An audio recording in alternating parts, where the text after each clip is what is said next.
நாளைக்கான வீடியோக்குரிய promo release பண்ணியிருக்காங்க. வீடியோக்குள்ளே போகிறதுக்கு முன்னாடி நம்ம சேனலை சப்ஸ்கிரைப் பண்ணிடுங்க. உங்களுக்கு இந்த வீடியோ ரொம்ப பிடிச்சிருக்கு அப்படின்னு நான் மறக்காமல் அந்த லைக் பட்டனே தட்டி விட்டுருங்க.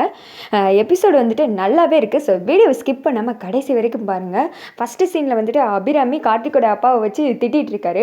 என்ன நீங்கள் எல்லாம் புதுசாக சேர்ந்து கூட்டணி உருவாக்கியிருக்கீங்களா? என்ன எதுக்கெடுத்தாலும் தீபா சப்போர்ட்டு, என்ன எதிர்த்து வேற பேசுகிறீங்க அப்படின்னு சொல்ல, ஐயோ என்ன நாச்சியார் இப்படிலாம் பேசிகிட்டு இருக்கா, புதுசாக கூட்டணி அது இதுன்னு. நான் நியாயம் ஏதோ அதை தானே பேசினேன், அது மட்டும் இல்லாமல் உனக்கு சப்போர்ட் பண்ணி பேசினேன் அப்படின்றாங்க. ஆமாம் அங்கே பிள்ளைங்க முன்னாடி என்னால் எதுவுமே பேச முடியல, இல்லாட்டினா உங்களை உண்டு இல்லைன்னு பண்ணியிருப்பேன். தீபாவுக்கு ஏண்டுக்கிட்டு அங்கே பேசிட்டு இங்கே வந்துட்டு எனக்கு வந்துட்டு சமரசம் பண்ணுறீங்களா அப்படின்னு சொல்ல, ஐயோ நாச்சியா நான் சொல்கிறத பொறுமையாக கேளு அப்படின்றாங்க. அதெல்லாம் கேட்க முடியாது. இத்தனை நாள் இந்த வீட்டில் நான் தானே தனியாக எல்லா வேலையும் பார்த்துக்கிட்டேன். இப்போ புதுசாக ஒரு போட்டியை ஆரம்பித்து அவள் தான் பெருசுன்னு இந்த வீட்டில் காட்ட அவள் ட்ரை பண்ணிக்கிட்டு இருக்கா. நீங்களும் அதுக்கு சேர்ந்து சால்ரா தட்டிகிட்டு இருக்கீங்க அப்படின்னு சொல்ல, ஏனாச்சியா புரிஞ்சுக்க மாட்டேங்க, இங்கே பாரு தீபாவோட தலையில் எல்லா கஷ்டமான வேலையும் கொடுத்துட்டேன் அப்படின்னு சொல்ல, ஏன் நான் அந்த பொறுப்பை ஐஸ்வர்யாவுக்கு கொடுக்குறேன்னு சொல்லி சொன்னேன்ல, எதுக்கு நீங்கள் தீபாவுக்கு கொடுத்தீங்க அப்படின்னு சொல்லிட்டு கேட்குறாங்க. யாரு ஐஸ்வர்யாவா? அவளை பற்றி தான் உனக்கு தெரியாதா? வேலை பண்ணுறேன்னு சொல்லுவான், ஆனால் சொல்கிற வாய் பண்ணாது, அடுத்தவங்களை தான் வேலையாகுவா. அது மட்டும் கிடையாது, புதுசாக வந்துட்டு நீ ஐஸ்வர்யாவை உள்ளே இழுத்தனா நீ அவளும் கூட்டுக்கலவானி நினைப்பாங்க. ஆல்ரெடி தீபா கிட்ட இந்த பொறுப்பு எல்லாத்தையுமே கொடுத்துட்டோம், அவள் நல்லா பண்ணிக்கிட்டு இருக்கா. ஏற்கனவே ஐஸ்வர்யா இந்த பொறுப்பு வேணான்னு சொல்லி விலகினவ தானே. இப்போ தீபாவுக்கு வந்துட்டு கொடுக்கக்கூடாதுன்ற காரணத்தினால தான் நீ ஐஸ்வர்யாவும் சேர்ந்துக்கிட்டு இப்படிலாம் பண்ணுறீங்க அப்படின்னு சொல்லிட்டு நம்ம பிள்ளைங்க உன்னை பற்றி தப்பாக நினைப்பாங்க.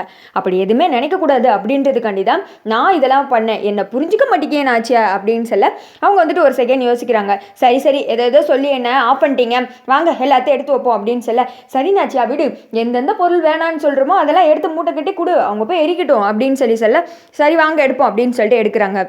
அடுத்த சீனில் வந்துட்டு ஐஸ்வர்யாவை காமிச்சிட்டு இருக்காங்க. இந்த தீபா இப்படியே நல்ல பேர் எடுத்துகிட்டு போய்கிட்டு இருந்தானா நம்மளால் ஸ்கோர் பண்ண முடியாது, அவளை ஏதாவது பண்ணியே ஆகணும். இன்னும் ரொம்ப தான் ஓவராக போய்கிட்டு இருக்கா. இதில் இந்த மாமா வேற சேர்ந்துக்கிட்டு அவளுக்கு ஏற்ற மாதிரி ஜாலரா தட்டிகிட்டு இருக்காங்க. இப்படியே இருந்தால் இந்த குடும்பமே மொத்தமாக தீபா பின்னாடி போயிடும், என்ன பண்ணுறது அப்படின்னு யோசிக்கிறாங்க. அப்போ வந்துட்டு கார்த்தியோட அப்பாவும் அம்மாவும் பொருட்களை எடுத்து வச்சுக்கிட்டு இருக்கும்போது, நாச்சியா இந்த சேலை நீ கெட்டுவியா, இது கெட்ட மாட்டேல அப்படின்னு சொல்லிட்டு ஒவ்வொன்றா பார்த்துக்கிட்டு இருக்க. ஒரு சேலை எடுக்கிறாங்க. ஏங்க இது நம்ம கல்யாண சேலைங்க, என்ன மறந்துட்டீங்களா? ஆமாம் உங்களுக்கு வர இப்படி தான் புத்தி போய்கிட்டு இருக்கு, ஒன்றுமே ஞாபகம் இருக்கிறது இல்லை, என்ன கல்யாண செலவே எடுத்து எரிக்கிற அளவுக்கு வந்துட்டீங்கல்ல அப்படின்னு சொல்ல, ஐயோ நாச்சியா ஏமா இப்படி என்ன மேலே கோவப்பட்டுக்கிட்டே இருக்க, நான் இந்த சேலை கெட்டுவியா இல்லையான்னு தாம்மா கேட்டேன், பாரு எல்லாத்தையும் செஞ்சுட்டு எப்படி சமாளிக்கிறத அப்படின்னு திட்டிக்கிட்டு இருக்காங்க. அதை வந்துட்டு ஐஸ்வர்யா பார்த்துடுறாங்க. இதுதான் நல்ல சான்ஸு, இப்போயே இந்த சேலையை எடுத்து நம்ம பண்ண வேண்டிய காரியத்தை சிறப்பாக செஞ்சுருவோம் அப்படின்னு சொல்லிட்டு எல்லாத்தையும் வந்துட்டு எரிக்கிறதுக்கு எடுத்து வச்சுருப்பாங்கல்ல, எடுத்து வச்சுட்டு வெளியில் போகிறாங்க. அந்த சமயத்தில் ஐஸ்வர்யா உள்ளே வர்றாங்க.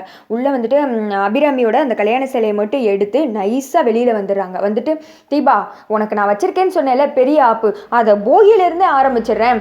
இந்த குடும்பத்தில் உனக்கு மட்டும் நல்ல பேர் கிடைக்கவே கூடாது, பொறுப்பாக எடுத்து நடத்துகிற பொறுப்பு உனக்கு நான் வச்சுருக்கேன் பாரு ஆப்பு அப்படின்னு சொல்லிட்டு அடுத்து ஹாலில் வந்துட்டு காமிச்சிட்டு இருக்காங்க. ஹாலில் வந்துட்டு எல்லாருமே இந்தாம்மா தீபா, இந்தா மீனாட்சி நீ வந்துட்டு எடுத்துகிட்டு போமா அப்படின்னு சொல்ல, அவங்க பழைய பொருட்கள்லாம் ஒரு மூட்டை மாதிரி கட்டி வச்சுருக்காங்க.